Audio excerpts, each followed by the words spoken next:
Good afternoon. The CEO of the TTC is apologizing to customers following a major service disruption on Line 2 this morning. A hydraulic oil spill overnight led to the suspension of service between Jane and Islington stations. CTV's Raheem Ladani has been following this story and joins us live with more. I'm sure a major inconvenience for many, Raheem. Hey, Nathan. Yeah, absolutely. I mean, this has been a chaotic start to the day for anyone who relies on the western portion of Line 2. There are still people coming up to Old Mill Station behind me trying to get down to the subway, and they're being turned away. A lot of people still didn't know what's transpired. We have now surpassed 7 hours that subway service has been shut down at various times between Kipling and Keele in both directions. The TTC says there was a hydraulic oil spill during overnight track work here at Old Mill Station. We don't know any details on how much oil spilled or the extent of the damage. The TTC only saying their teams are on site and conducting inspections to restore service quickly and safely.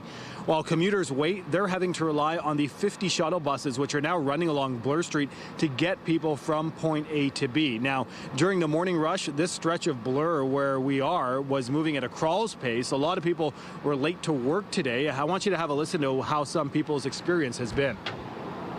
It's going to be like an hour journey for me, so I was not aware about this one. So maybe I'll just call my manager and just let her know. I found out when I arrived here, which is kind of bad because I could take an Uber from my place. But it's fine. We just got to the station. That is when we found out about the closure. I really wish that we would have been told while we got on the bus that that there's no subway service, but. Yeah, it is what it is now. I got to run. The TTC CEO, Mandeep Lally, put out a statement apologizing for what's happened here today. In a statement, Lally wrote, "I've ordered an immediate and comprehensive review to determine what happened, including equipment condition, planning, work practices, and oversight. We will identify the root causes and implement clear corrective actions at pace. The goal is simple. This must not happen again." Now, we still don't know how long this closure is going to last. There was a TTC worker I briefly spoke with. He kind of shrugged his shoulders and said, "We're making progress, but it's going to be a little while longer." In the meantime, the TTC says customers can use their TTC fare on GO Transit at a number of stations, including Dundas West, Kipling, Bloor, Union, and Mimico GO stations. Reporting live, I'm Raheem Ladani. Nathan, I'll send it back to you. All right. Thank you, Raheem. A 19-year-old man has been charged in connection with a double shooting in Brampton yesterday. Peel police were called to the Central Park Drive in Glenvale Boulevard area around noon yesterday for reports of shots fired. When they arrived, they found 2 men suffering from gunshot wounds.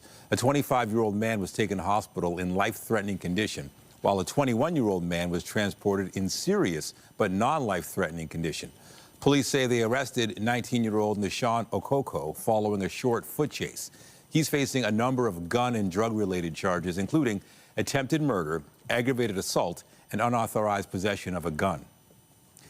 An investigation is underway following a reported swatting call at a school in Markham. York Regional Police say the phone call was generated in Los Angeles. CP24's crime analyst Steve Ryan has been following this investigation. He joins us live with more. Steve.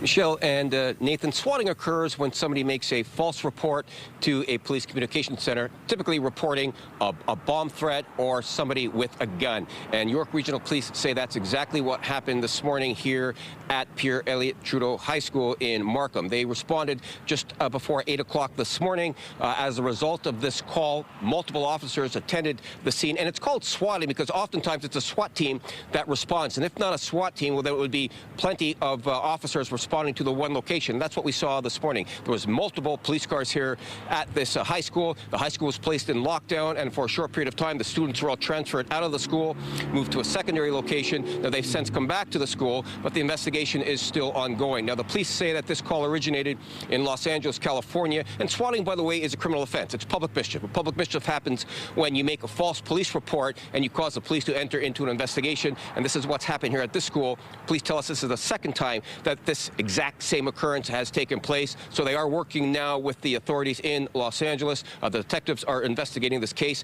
and for the most part, things have gone back to normal at the school. The kids have returned to the school, but the investigation is ongoing and will continue by the detectives at the York Regional Police and they will again work with the LA authorities as well to identify the person who called from the number that they traced back to a location in Los Angeles.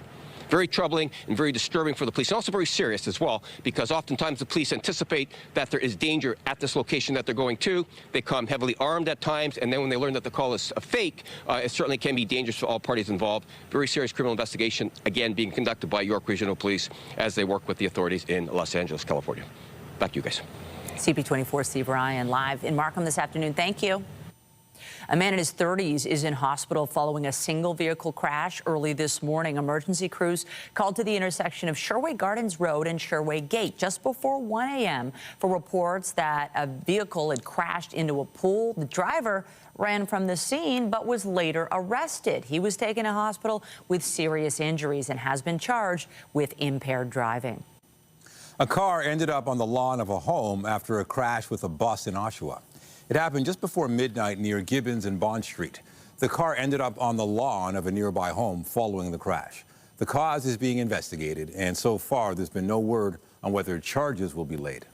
Emergency crews responded to a fire on St. Clair Avenue near Old Weston Road overnight. Flames broke out just before 1 a.m. in a residential unit above a commercial property. Toronto Fire says no injuries were reported, but firefighters did administer oxygen to a cat found on the property. The cause of this fire is under investigation. Still to come, the latest on the war in the Middle East. We'll have more on U.S. President Donald Trump's ultimatum to Iran as negotiations to end the conflict continue. That's a little later in the newscast. But first, Toronto's Infrastructure and Environment Committee is meeting at City Hall today. Several items are up for discussion, including artificial intelligence-assisted traffic stops. CTV's Beth Macdonell has been following this story. She joins us live with more. Beth. Yes, Michelle, we all know traffic congestion is a major issue in the city of Toronto, and today the Infrastructure and Environment Committee is meeting and talking about ways to tackle this problem, including the use of AI. And this is all coming from a report that talks about 5 pillars from the city's congestion plan over the next 2 years, and that includes reducing the impact of construction, expanding traffic management, improving surface transit, shifting how people travel, and using AI and smart technologies. And so 2 of the ways this is coming about, one is what's called these smart traffic signals. And they are expected to work well in areas of the city, including Etobicoke, North York, and Scarborough, because this report says that these areas are more standardized and traffic volumes are high. And the other component hoping to use AI is what's called intelligent intersections. And these intersections would improve the flow for all road users. There are 2 significant initiatives or ways in which we're doing that. One is through smart traffic signals, which are able to adjust on their own to take into account congestion on our roadways and provide more optimized signal prioritization with no human operator. The other is through intelligent intersections using camera feeds, radar, and other data and sensors in roadways to provide the operators more information to make complex decisions, particularly in intersections that are more crowded. Consider, for example, downtown locations. I think this should be great because sometimes when there is no car but the traffic lights still work that. I don't think AI will solve the problem. I think more of a police presence, maybe like more like red light cameras and stuff. It's worth a try, at least. Yeah, it's better than nothing, doing nothing. You can't say, yeah, just solve it, right? You can't like build something to make it better. The fact is there's a population growth in the urban areas, downtown and here, and infrastructure really hasn't changed much in terms of a commute, right? So without that, then you're just gonna pile more problems on top of it. So even with the right data points, it's not gonna help much. I think it will be much more faster because sometimes if I wait in between crossing the road, it's wait 5 minutes sometimes, right? So it's more effective, right?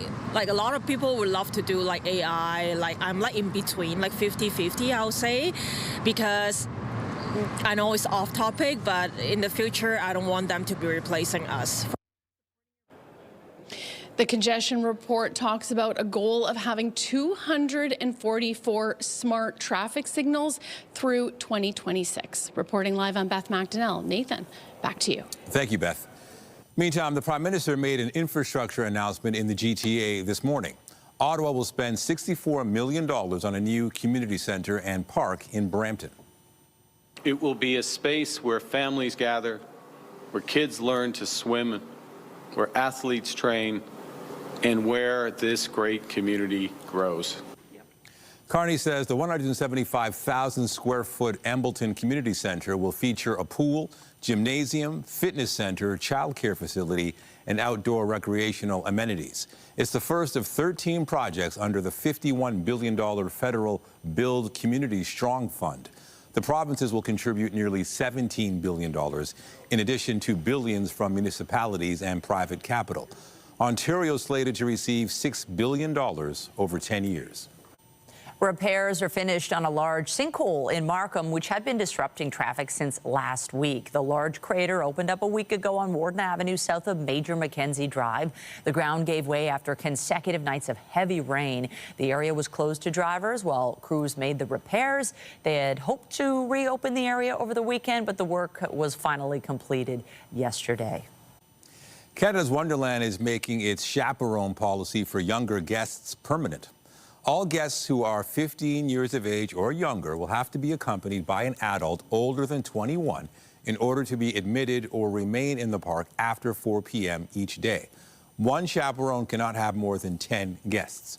Wonderland implemented a similar policy back in September because of what's described as unruly and inappropriate behavior by younger visitors.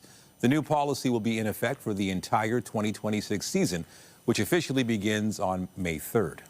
Well, April is a week old, but it appears the winter weather not over yet. Snow fell across parts of the GTA this morning, leaving some drivers with an unexpectedly tricky commute. CTV's Mike Walker has been speaking with commuters and joins us live with more, and it seems like the winter not quite over yet, Mike. Well, not quite yet, Nathan. What a swinging conditions it's been compared to just a week ago. And winter, as you say, showing it's not quite over yet with temperatures plummeting.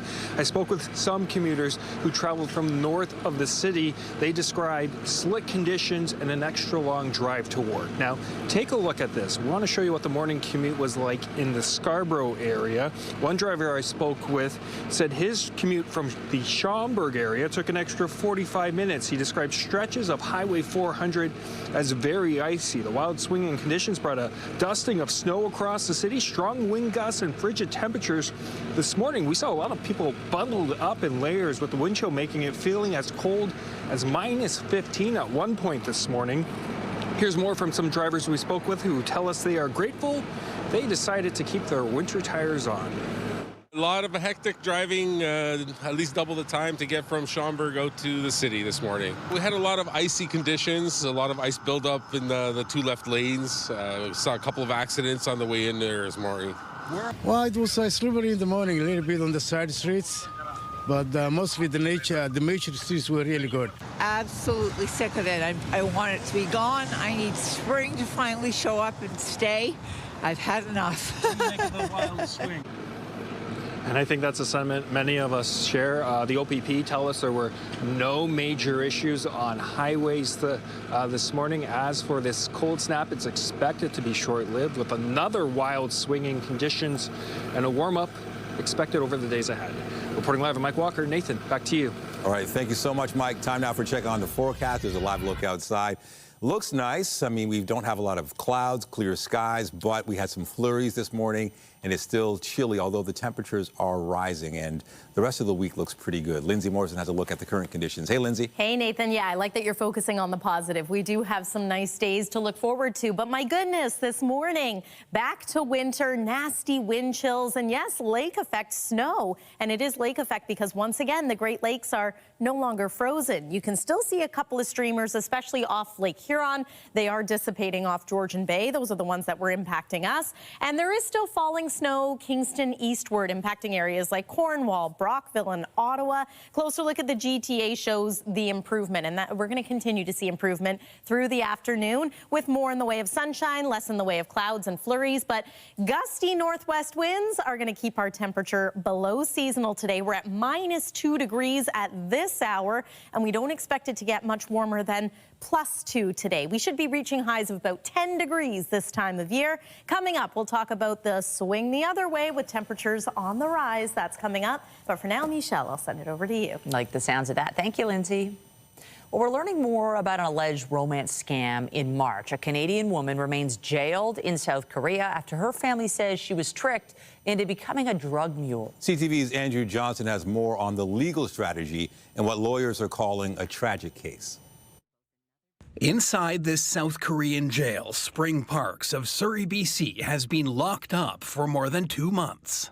Her spirits are okay, not great, but okay. She is in prison, and it's not a pleasant place to be anywhere. The 59-year-old is deaf and struggles to communicate. She was caught entering South Korea with close to 4 kilograms of methamphetamine hidden in the bottom of her bag. The prosecutors, naturally, when they see this amount of drugs and drugs being brought in, they don't believe the allegation that this was a scam. But that's exactly what Park's defense team is convinced of after learning more about her story of traveling from Vancouver to meet a man she'd fallen in love with online, who they say first had her pick up a bag in South Africa.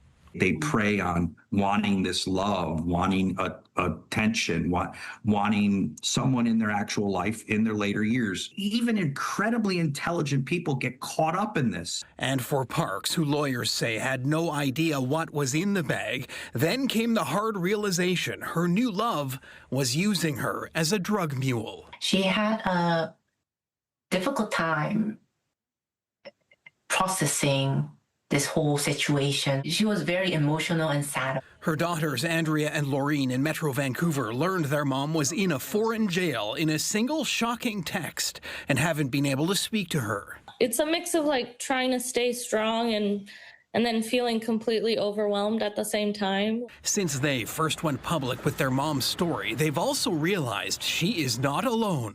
Wow, this is really happening to a lot of people. This is something like bigger than our mom at this point. Vancouver lawyer Jason Tarno has represented several romance scam victims and says the scammers are sophisticated and rarely caught. They're using burner accounts and burner phones and burner email addresses, and they're gone with the wind after their parcel gets intercepted. The team representing Spring Parks feels a good outcome here would be a conviction where her disability is taken into account. She's given credit for time already served and is released in a few months. A bad outcome? Up to 10 years in prison.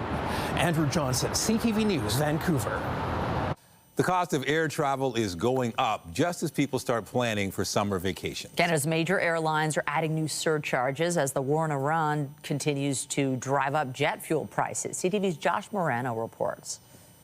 Where does it end? At Ottawa International Airport, Frank Zink is preparing to fly home to Halifax and learning about the new surcharge airlines are adding to some flights. Maybe I shouldn't be surprised. I understand that there's the price of gas and that there's extra costs, but I think sometimes that companies just look for things to just tack on an extra fee. Zink says while it's not impacting his trip, it's another item in a growing list of added fees. When you go from Halifax to here and the price of the flight is $1,600 for 2 people, you start kind of questioning whether I'm going to invest in a 3-day trip for that. And so it just makes it a little more difficult. As of Monday, Air Canada is adding a $50 surcharge to select vacation packages due to the increase in global fuel prices caused by the war in Iran. I think that is reasonable.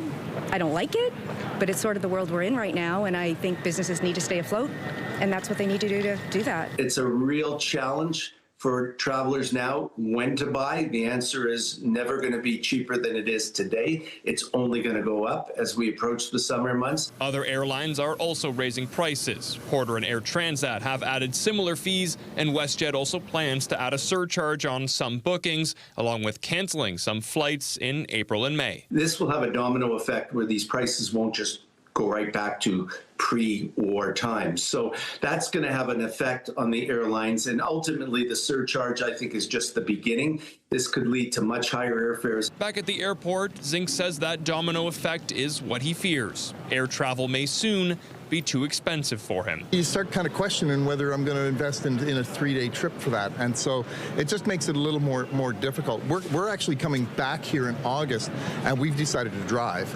because of the price of flights. Josh Morano, CTV News. Turning now to the war in the Middle East, U.S. President Donald Trump has issued another stark warning on social media. He writes, a whole civilization will die tonight, never to be brought back again, if Iran does not agree to a deal to end the war. However, the U.S. president also says, may something revolutionarily wonderful happen. Who knows? Now, here's what he had to say yesterday.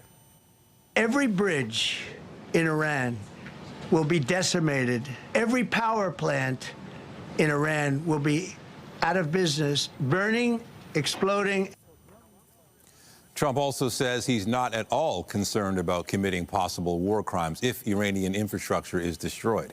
Meanwhile, Iran has rejected a 45-day ceasefire proposal, saying it wants a permanent end to the conflict. Iran has also warned that oil supplies will be cut off for years if Trump follows through on his threat to attack power plants. This morning, Canada's Prime Minister was asked about the U.S. president's comment that a whole civilization will die. Canada expects all parties in this conflict, in any conflict, to respect international laws, the rules of engagement, and that means not targeting certainly civilians or civilian infrastructure. And we urge all parties in this war to follow those responsibilities. It's a point we've made publicly and privately. The U.S. and Israel are continuing to hit Tehran with airstrikes. Iranian state TV reporting attacks have targeted a bridge near the city of Qom, south of the capital. Iranian authorities say more than 24 people have been killed across the country by airstrikes today. Amid the attacks, officials have been urging young people to form human chains to protect power plants. And the Israeli military issued a warning to the people of Iran. It's urging them not to travel by train, signaling a new target in the war. In a message in Farsi, Israel's military told Iranians their presence on trains and near railway tracks could make that endanger their lives. However, the Iranian regime has blocked the internet for weeks, making it difficult for people to receive the warnings. Officials in Turkey say 3 assailants opened fire outside of the Israeli consulate in Istanbul, sparking a deadly gunfight. One gunman was killed, 2 police officers injured, 2 people were arrested. Turkey's interior minister says at least one of the attackers was linked to a group he said was, quote, exploiting religion, but he did not name the group. The crew of the Artemis II mission are on their way home now after a historic trip around the moon last night. They've traveled further from Earth than any humans before, including seeing the dark side of the moon for the first time. CTV's Heather Butts has the story.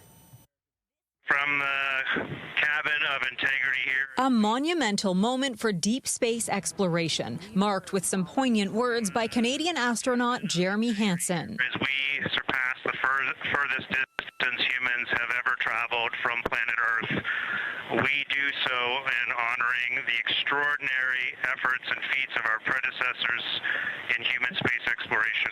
An historic milestone, the farthest humans have ever traveled from Earth. 4 astronauts on board the Orion space capsule, breaking the distance record set by Apollo 13 more than 50 years ago. Today, for all humanity, you're pushing beyond that frontier. Mission Control even sending a pre-recorded message from the late Apollo 13 commander Jim Lovell. Welcome to my old neighborhood. Canada's astronaut welcoming others to beat this record. Importantly, choose this moment to challenge this generation and the next to make sure this record is not long-lived. Then another milestone as the crew proposed naming two newly identified craters, Integrity after their spacecraft, and a second to honor a member of their space family, Mission Commander Reed Weissman's late wife. It's a bright spot on the moon. And we would like to call it Carol. And you spell that C-A-R-R-O-L-L. The crew members embracing one another during an emotional moment in space. For several hours, their lunar flyby was under constant observation, with scientists on the ground watching and listening intently. A deep hole, and then there's like two island rays pointing off. My gosh, that was an amazing picture you just painted. For billions of years, we have only seen one side of the moon as it orbits the Earth, much like two people circling one another, always keeping eye contact. I don't know if Catherine and Devin are still there, but if they are, just wanted to just let them know how much fun we're having out here. It's extraordinary to be on the far side of the moon right now, just see it hanging out there and looking back at the Earth. And Ashley and Caitlin, I know you're back in Canada, but if you happen to be watching too, just wanted to say hi to all you guys. Love you guys, and we'll be heading back your way shortly. That powerful message came just before the crew experienced a planned 40-minute blackout in communication with home base as they circled the moon. The capsule now en route back to Earth, which will take several days, with a scheduled splashdown on Friday. Heather Butts, CTV News. And NASA released the first images from last night's lunar fly-around, the first one taken from behind the moon as the Artemis II astronauts watched the Earth set, with part of it already in darkness. A second image taken by the crew has also been released. It shows the moon fully eclipsing the sun. From the astronauts' vantage point, the moon appears large enough to completely block the sun, creating nearly 54 minutes of totality. That is far longer than would be experienced from down here on Earth. U.S. President Donald Trump congratulated the four astronauts shortly after their communications blackout ended. Artemis II are a modern day, you really are modern day pioneers, all of you, and one of them happens to be a neighbor. You know who that is, right? You have a special person over there, a neighbor, and we like our neighbor. The gravitational pull of the Earth has had a profound effect on the near side of the moon, changing all those dark mares, those dark patches of the moon you see from Earth. It's very different on the far side. While you see some small patches of those mare in deep craters, it's very much absent on that side, so that's really neat. Canadian astronaut Jeremy Hansen shared a moment from space, speaking with Trump and thanking him for the message. Hansen, who's from the southwestern Ontario, and a former fighter pilot with the Royal Canadian Air Force, also made history as the first Canadian to fly to the moon. Ahead of the FIFA World Cup, U.S. Immigration and Customs Enforcement, also known as ICE, is providing clarity on what role its agents will play in Canada. An ICE spokesperson says its agents will not carry guns, make arrests, or execute search warrants in Canada. However, they can work with Canadian authorities on investigations. Canada's public safety minister says the agency has no authority or jurisdiction in this country.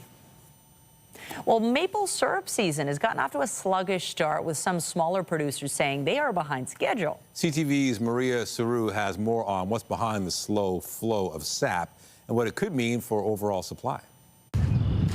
Inside the Hazel Grove Sugar Shack, owner Greg Beamish opens a tap to a thin amber trickle.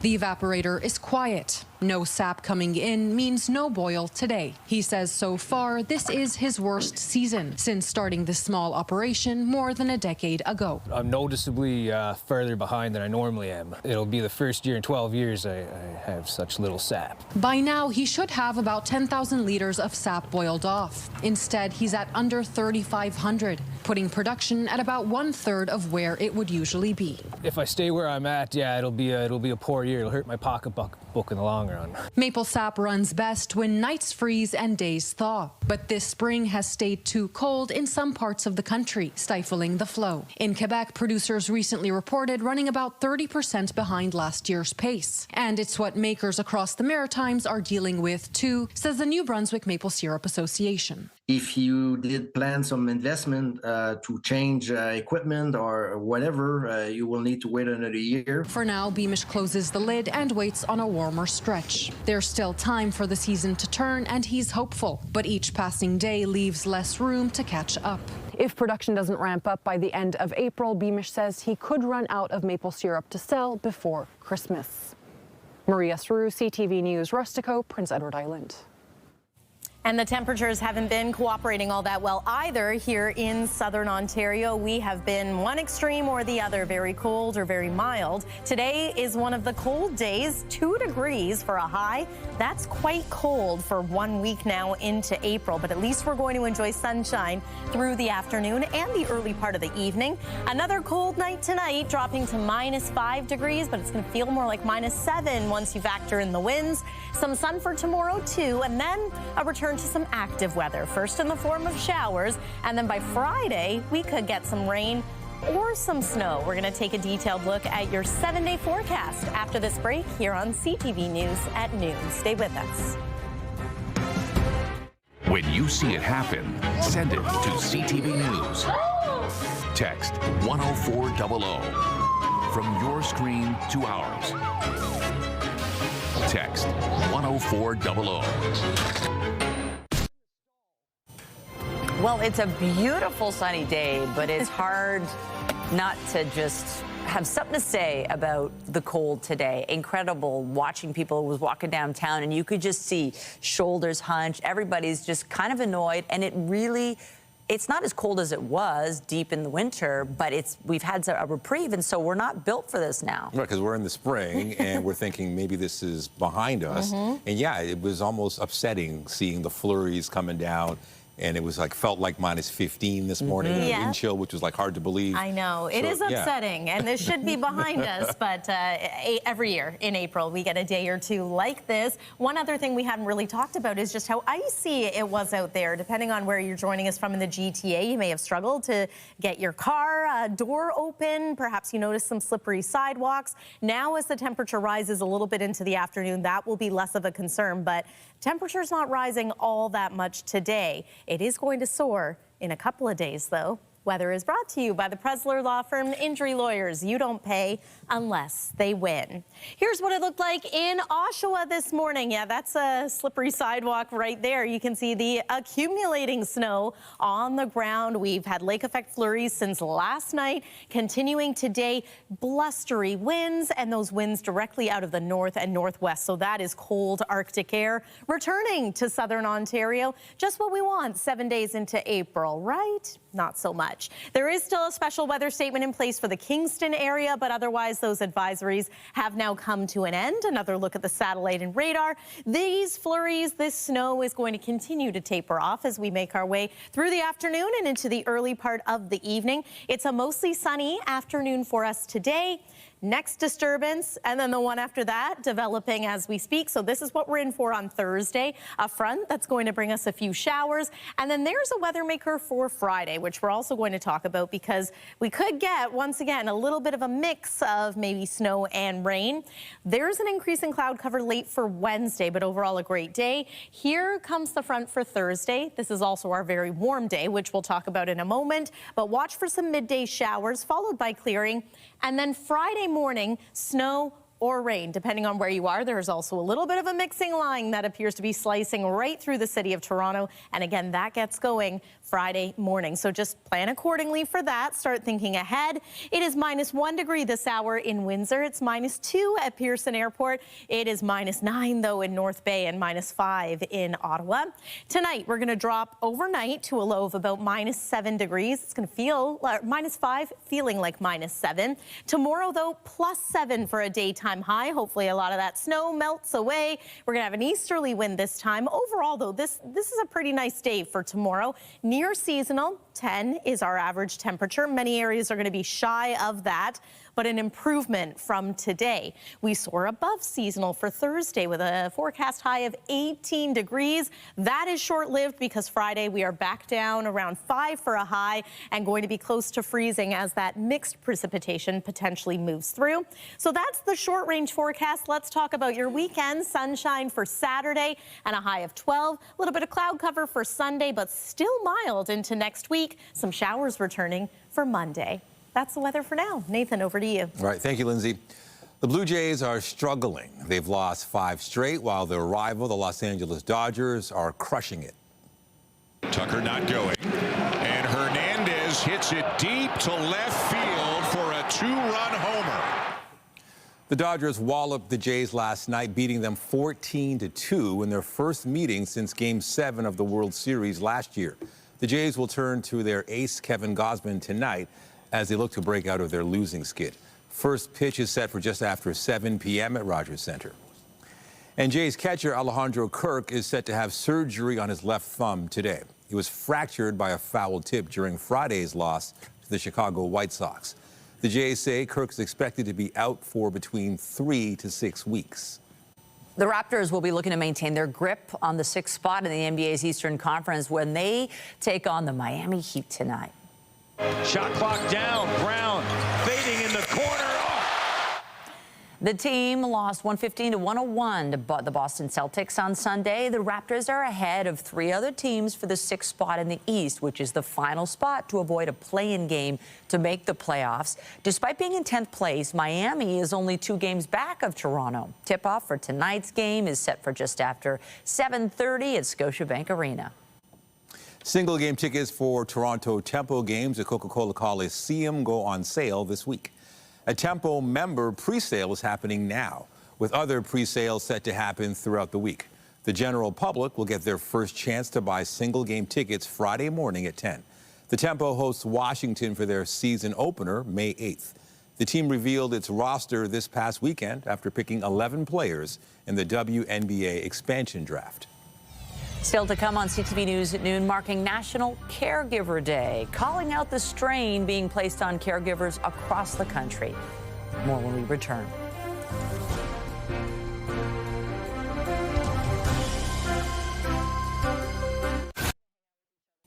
Today is National Caregiver Day. In Ontario alone, 4.2 million people provide care to a family member, partner, friend, or neighbor, with the number expected to climb to 6.5 million by the year 2030. My dad had a couple little strokes the end of 2023. He died August 1st of 2024. And in that kind of 8-10 months, I was amazed at how challenging the caregiving experience is. And I was secondary. My mom, who, by the way, is a retired nurse. So we've got a medical professional, we have somebody who's very, very capable, and then me coming in to kind of, you know, I don't know, what's the baseball term? Pinch hit? Yeah, that's a good term. And I still found it really challenging. Last year, 1.9 million emergency room visits were related to a caregiver need. In addition to the mental strain, being a caregiver can often take a toll financially, with people paying hundreds of dollars out of pocket per month. Green Shirt Day has returned, with Canadians being encouraged to register as organ donors. The national campaign is linked to a junior hockey player killed in the Humboldt Broncos bus crash. 21-year-old Logan Boulet died from his injuries April 7th, 2018, and his parents said it was his wish to donate his organs. Canadian Blood Services says 150,000 people registered to become organ donors in the weeks that followed, launching what has since become known as Green Shirt Day. Home sales in the GTA are up for the first time in half a year. The Toronto Regional Real Estate Board says that while sales are up, average selling prices have declined.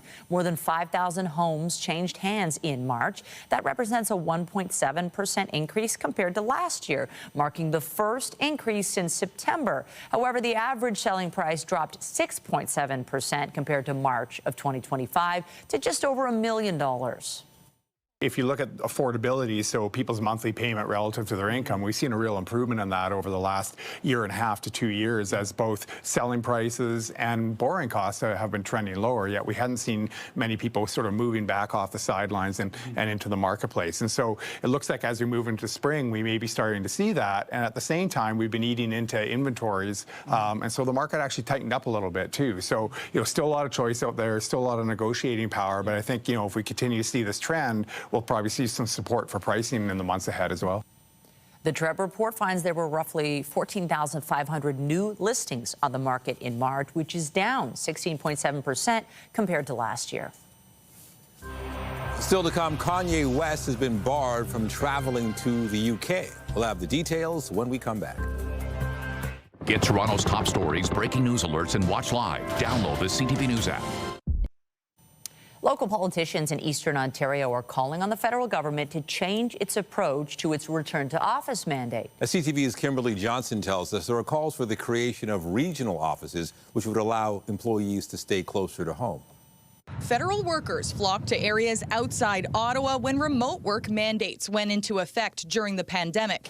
And now there are concerns about the plan to require employees to work in the office more frequently. This return to work policy is really not taking into consideration the needs of our rural constituents. The mayor of Castleman says the plan to require all employees to work in the office 4 days a week starting in July will come at the expense of rural areas that rely on residents staying in town. If people are always outside in Ottawa and having to leave the rural areas, then it's not really giving us the opportunity to necessarily build infrastructure, community infrastructure around their needs. Lajoie is calling for the federal government to set up regional offices for public servants, something many Castleman residents agree with. From the people in government being closer to their own communities to help the people in their communities. Probably have to go into work once in a while, but yeah, I'm all for it. I don't think we really need to be worried about where people are working as long as they're getting their jobs done. That's the important part. The Treasury Board says having federal employees work in person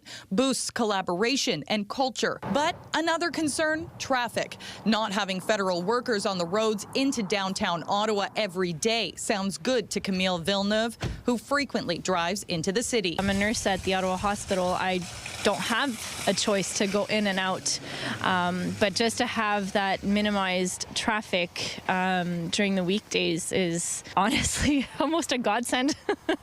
There are also concerns about how the new remote work mandate could impact small businesses in these rural communities. We need to pay for our own businesses. We need to help support our local entrepreneurs as well. Kimberly Johnson, CTV News. Kanye West has been banned from entering the UK, where he was scheduled to perform in July. The rapper had been set to headline London's Wireless Festival, but had his travel authorization blocked by the UK government because of his history of anti-Semitic remarks. Britain's Home Office says Kanye's presence would have not been conducive to the public good. The festival's organizers have since canceled the 3-day event. Coming up, keeping the peace with geese. A new app is helping people avoid the birds' nesting sites and potentially eliminate a run-in with an angry goose.